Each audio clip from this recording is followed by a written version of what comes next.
네, 말씀 나누도록 할게요. 교회 배려와 성도님들의 배려로 지난 2박 3일 동안 광주에 다녀왔는데요. 제가 광주를 가면서 계획한 건 딱 하나였어요. 무등산에 올라보자. 제가 무등산에 올라가고 싶었던 이유는 해 뜨는 걸 보고 싶었기 때문이에요. 산에서, 높은 산에서.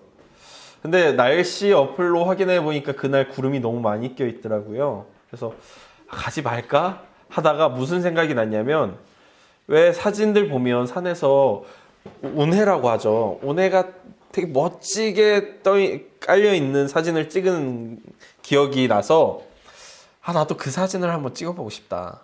어차피 구름이 많다면 해 뜨는 건 못 볼지라도 운해는 볼 수 있지 않을까 하고서 바리바리 짐을 싸가지고 등산을 했죠.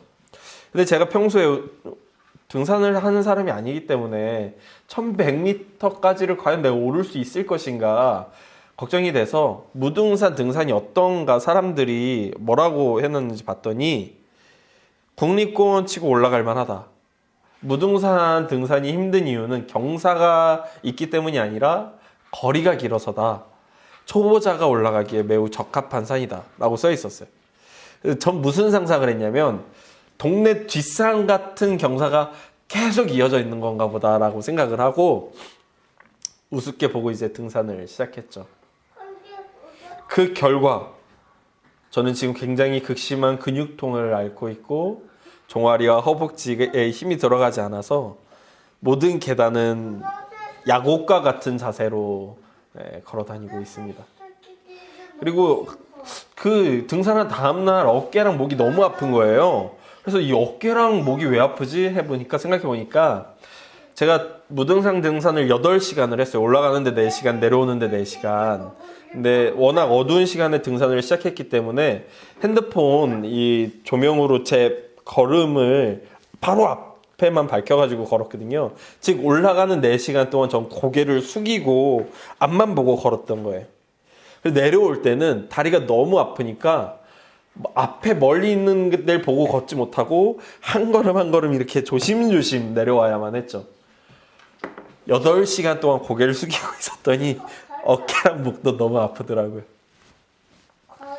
그러니까 제가 이런 근육통이라는 결과를 맞이하게 됐던 이유는 무등산을 너무 우습게 봤다는 원인이 있는 거죠. 모든 결과에는 어떤 원인이 있었기 때문에 그런 결과를 가져온다는 걸 보게 됐어요. 그럼 이런 걸 예상 못했느냐? 근육통을 예상 못했느냐? 아니, 전 당연히 예상했죠. 그럼 왜 중간에 포기하지 않았느냐? 저도 포기하고 싶었어요, 중간에. 그런데 여러분, 제가 해 뜨는 게 보고 싶었다 그랬잖아요. 6시 반에 해가 떠요, 무등산에. 근데 제가 계산해 보니까 한 4시간 전에는 올라가기 시작해야 해 뜨는 걸 보겠더라고요. 2시에 등산을 시작했죠. 근데 아무도 없는 산에 매우 어두운 밤, 구름도 많았다고 했죠. 달도 제대로 보이지 않는 밤에 산을 오른다는 게 얼마나 무서운 일인지 몰랐던 거예요. 그날 바람도 매우 심하게 불었거든요. 하늘에선 바람 소리가 나죠. 그 바람이 나무를 스치죠. 어둡죠. 제가 이거 배터리를 이렇게 켜고 가야 됐기 때문에 배터리를 매우 소중하게 달아야 돼서 쉴 때는 조명을 켜면 안 됐어요. 껐어요. 어둡죠. 내려가자니 경사가 무섭더라고요, 밤에. 그래서 앉아서 쉬는 시간은 5분 이상 쉴 수 없었고 올라가야 됐어요. 근데 무등산에 중간중간에 그 공터가 있더라고요. 그래서 공터에서 쉬어야 되겠다 생각을 했는데 바람이 너무 추워서 공터에서는 쉴 수가 없는 거예요. 길목에서 쉬자니 무섭고 공터에서 쉬자니 춥고 그래서 무조건 올라가야만 하는 상황이었던 거죠. 무등산을 우습게 본 결과는 끝까지 올라가는 것과 근육통만이 남았죠. 근데 사람이 참 무섭고 어두우니까 시야가 좁아요. 내려오는 길에 보니까 공터에 대피처가 있더라고요. 내가 그걸 봤으면 안 올라가고 대피처에서 쉬었을 거야. 근데 대피처를 못 봤어. 그래가지고 결국엔 제가 끝까지 올라갔습니다. 1100m. 야, 어쩌면 이건 인간 승리이기도 한 거죠. 이 원인과 결과를 보면서 저는 오늘 본문이 떠올랐어요. 야곱의 인생을 전반부와 후반부로 나눌 수 있다면 전반부의 인생은 성취하는 삶이라고 볼 수 있죠.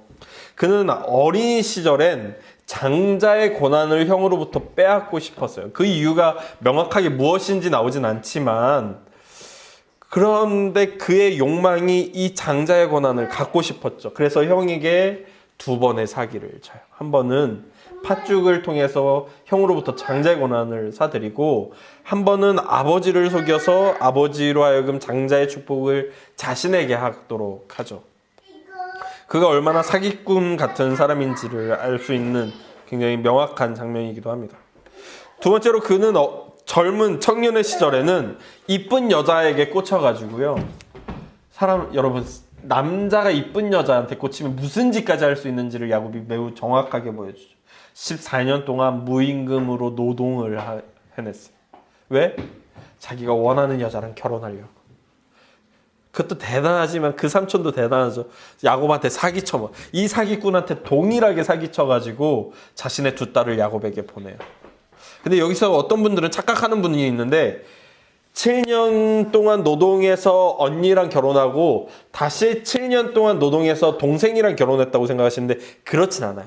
성경이 정확하게 뭐라고 이야기하냐면, 7년 동안 노동해서 언니랑 결혼하고 삼촌이 7년을 더 노동하겠다고 약속해라. 그럼 7일 후에 동생이랑 결혼시켜줄게라고 하거든요. 그러니까 7년 노동하고 7일 동안 아마 결혼식 잔치였을 거예요.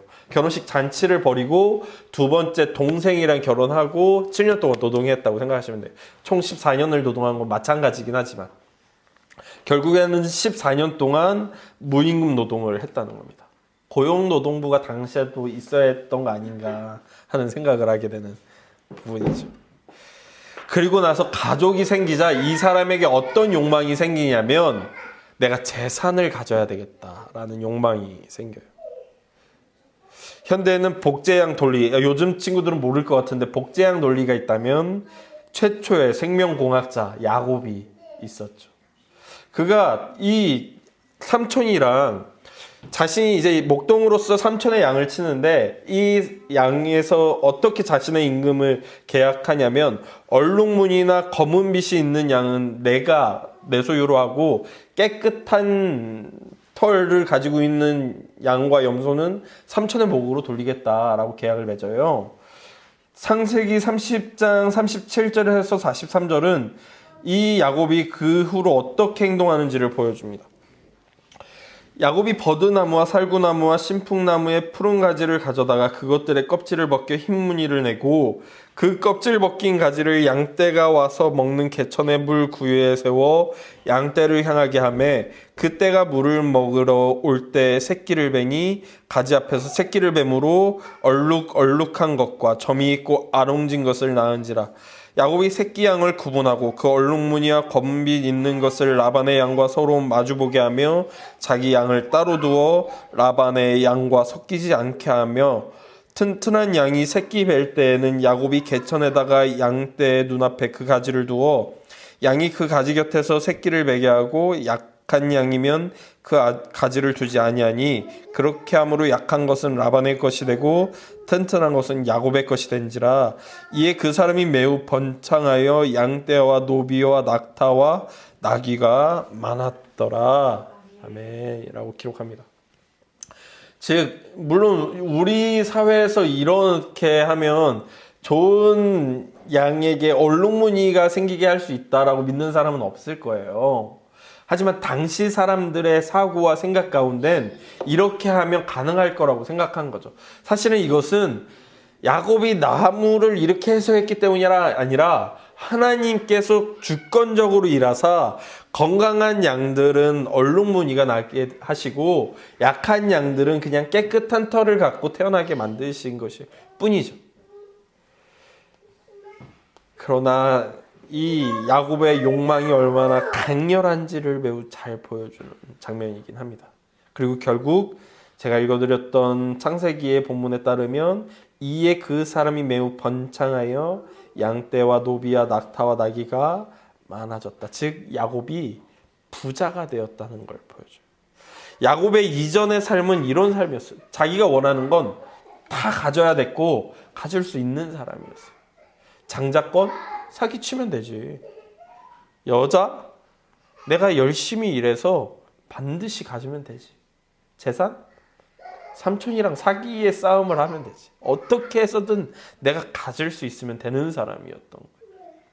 그런데 이후의 삶은 어떻죠? 저는 이 이후의 삶은 그 이전의 삶이 화살로 날아와서 그의 삶을 쳐버리는 삶으로 보여지는 거예요. 그가 갖고 싶었던 모든 것을 이후의 삶에서 다 잃어버리게 돼요. 그가 장자의 권한을 갖고 싶어서 형에게 사기쳐서 장자의 권한을 가졌잖아요. 이것이 그의 삶의 화살로 돌아오게 돼요. 그래서 다시금 형을 만나게 됐을 때 그가 그렇게 애써서 벌어들인 재산을 나눠서 형에게 줘야만 했죠. 그가 얼마나 열심히 일해서 벌어들인 재산인데 잃어버리게 됐어요. 그가 정말 사랑했던 여자, 그 여자는요, 그 여자가 죽었을 때 가족묘에 묻을 수가 없었어요. 그의 가족들은 막벨라굴이라는 곳에 꼭 묻혔거든요. 아브람과 사라, 이삭과 리브가. 그런데 야곱은 그가 그렇게 사랑하는 여인을 베들레헴에 묻어야 했어요. 묻히지 못했죠, 가족묘에. 그가 그렇게 애증중지했던 자식, 그는 그의 평생에 내가 가장 사랑했던 요셉은 죽었다라고 생각하고 살아야만 했죠.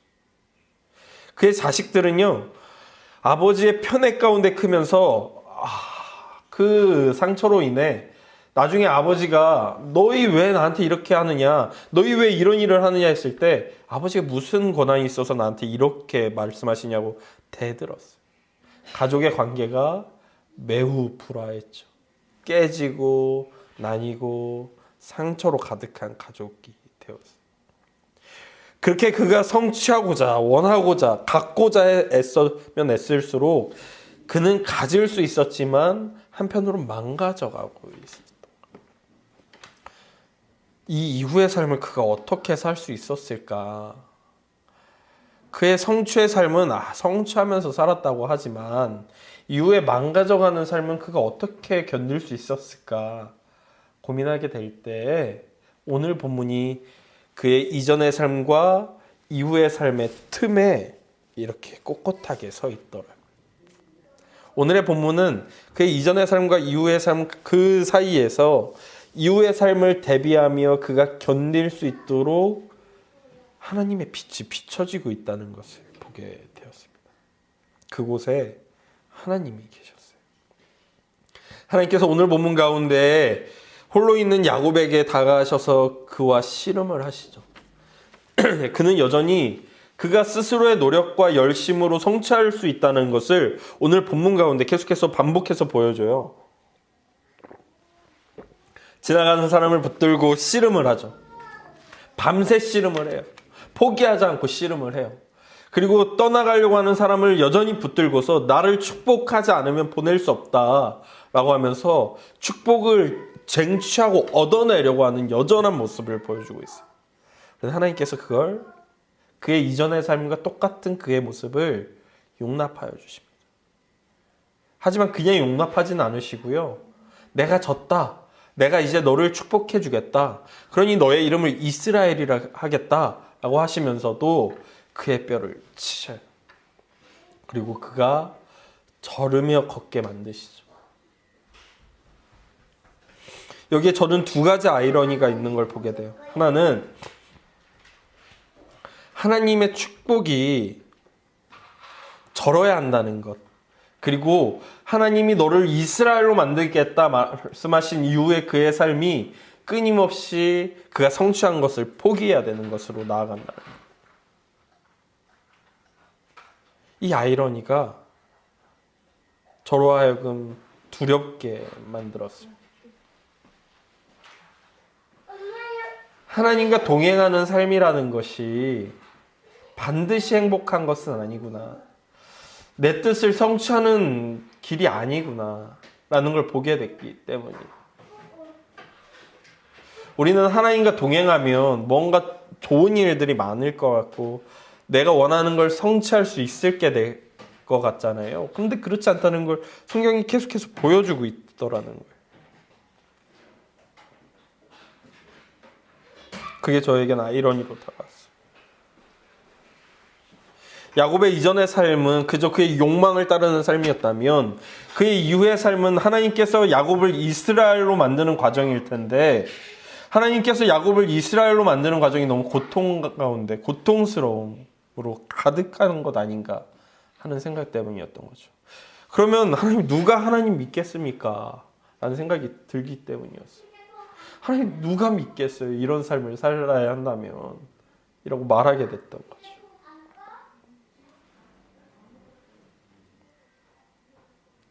그런데 이것은 하나님께서 만드셨다기보단 야곱의 삶이 야곱을 그렇게 만들었던 거죠. 그의 이전의 삶의 결과였던. 그러나 하나님께서 야곱의 그 삶의 결과를 그대로 허용하시며 그를 이스라엘로 만들어 가시며 그 과정 가운데 함께하고 계십니다. 그리고 야곱은 그 하나님이 이스라엘로 만들겠다고 하셨던 그 말씀을 붙들고 이후의 삶에 있는 고통과 아픔을 견뎌나가고 있는 것이죠. 그는 이런 삶을 살게 돼요. 너무 아프고 너무 지친데 사람들이 너 이름이 뭐야? 하면 나 이스라엘이야 라고 이야기하게 되는 거죠. 이스라엘? 무슨 뜻인데? 이스라엘은 하나님이 통치하신다는 뜻이야. 실제로 그렇거든요. 이스라엘은 하나님이 통치하신다는 뜻이에요. 근데 야곱에겐 또 다른 의미가 있죠. 오늘 본문에서는 이렇게 네가 하나님을 이겼다.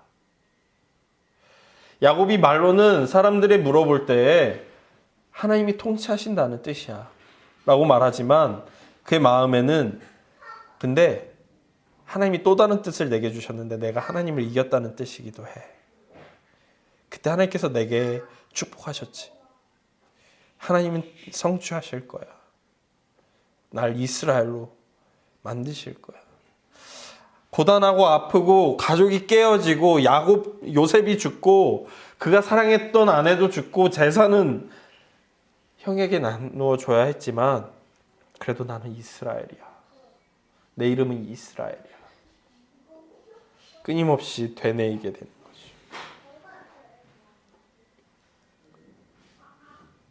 신을 인식한다는 것. 신이 주신 이름을 인식한다는 것이 그의 이후의 삶의 고통을 견뎌나가도록 만들고 있음을 저는 오늘 본문에서 보게 됩니다. 우리 삶에도 우리가 하나님을 믿기로 한 순간 그리고 그 이후로 때로는 수많은 아픔과 고통이 찾아오곤 하죠. 제가 지난 2박 3일 동안 광주에 있으면서 별로 한 게 없어요. 그냥 좋아하는 목사님 만나서 대화 나누고 그분과 식사하고 그분이 하는 설교 듣고 예배 드렸거든요. 금요 예배. 그리고 5.18 박물관 가고 뭐 그런 거 외에는 한 게 없었어요. 그러면서 그 형과 대화하면서 다음 세대를 우리가 어떻게 준비해야 되는가에 대한 이야기들, 우리가 목회를 어떻게 해야 되는가에 대한 이야기들을 나누며 과연 어떤 소망이 다음 세대에 있을까? 때로는 절망 가운데 대화를 나누고 때로는 아픔 가운데 대화를 나누며 우리가 어떻게 해야 하는가에 대해서 이야기를 나누게 되었죠. 우리 교회는 어떻게 견뎌야 하는가? 우리 목사들은 어떻게 견뎌야 하는가? 우리 그리스도인은 다음 세대를 어떻게 견뎌내야 하는가? 이야기를 나누게 되었죠. 결과는 하나밖에 없었어요. 하나님을 신뢰하고 묵상하고 그분을 신뢰하고 주어진 삶에 최선을 다해야 한다는 것. 우리 개인의 삶 역시도 마찬가지죠. 때로는 아프고 때로는 슬프고 힘들고 지치지만 우리가 의지할 것은 오직 하나님의 신실하심, 그분이 그분의 뜻을 반드시 성취할 것이라는 것. 그것을 의지하는 것 외에는 아무것도 없었습니다. 그러면서 저는 오늘 본문의 결론은 오늘 본문이 우리에게 보여주는 것은 우리가 무엇을 이룰 것인가가 아니라는 거였어요. 우리의 신앙생활은 과연 신앙인으로서 무엇을 이루는가, 얼마나 대단한 일을 할 것인가, 하나님과 동행하면서 얼마나 놀라운 일을 하는가에 있는 것이 아니라 과연 어떤 사람이 되는가, 어떤 삶을 견디는가, 그 삶에서 하나님과 어떻게 살아가는가에 있다라는 것이었어요. 성취로 그 사람의 신앙을 이야기한다면 야곱의 이전의 삶이 성취였죠. 그러나 하나님은 그것을 이스라엘이라고 이야기하지 않으셨어요. 하나님은 야곱의 이후의 삶, 모든 것을 잃고 모든 아픔이 집약되어 있는 그 삶이야말로 이스라엘이라고 하셨어요. 그러므로 성취가 우리의 신앙을 보여주는 것이 아니라 어떤 삶을 사는가가 우리의 신앙을 보여주는 것이요.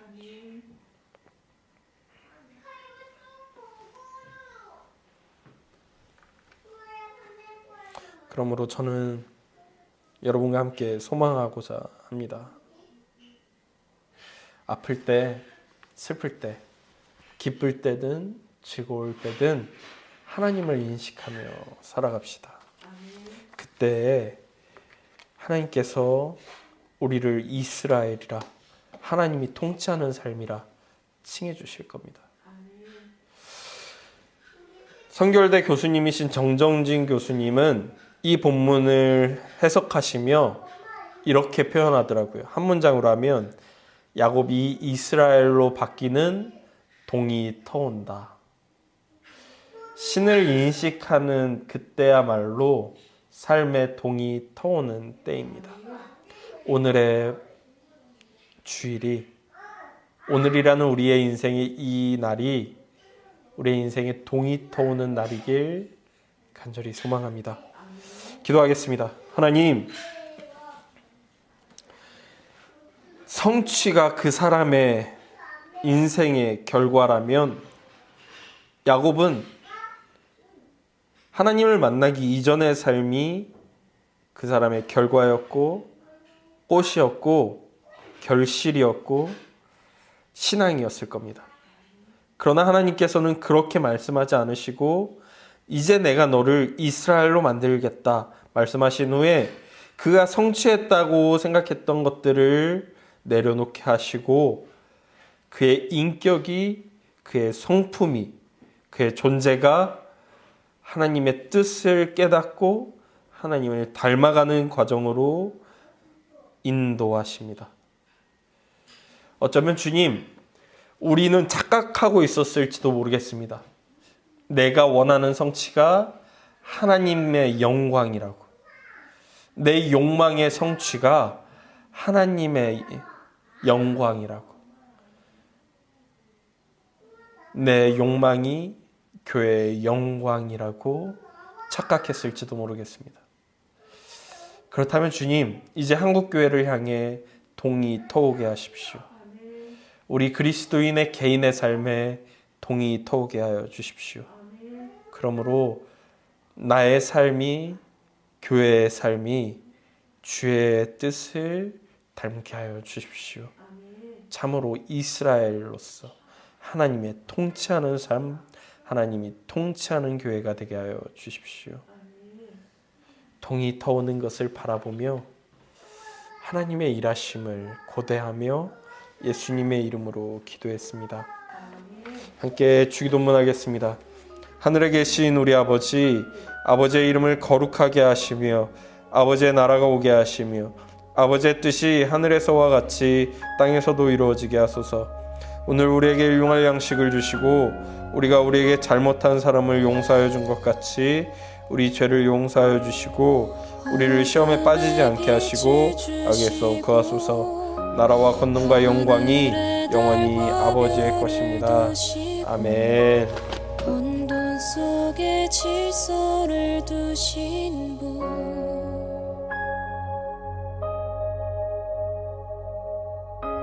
저녁이 가고 아침 올 때 온 땅에 새 소망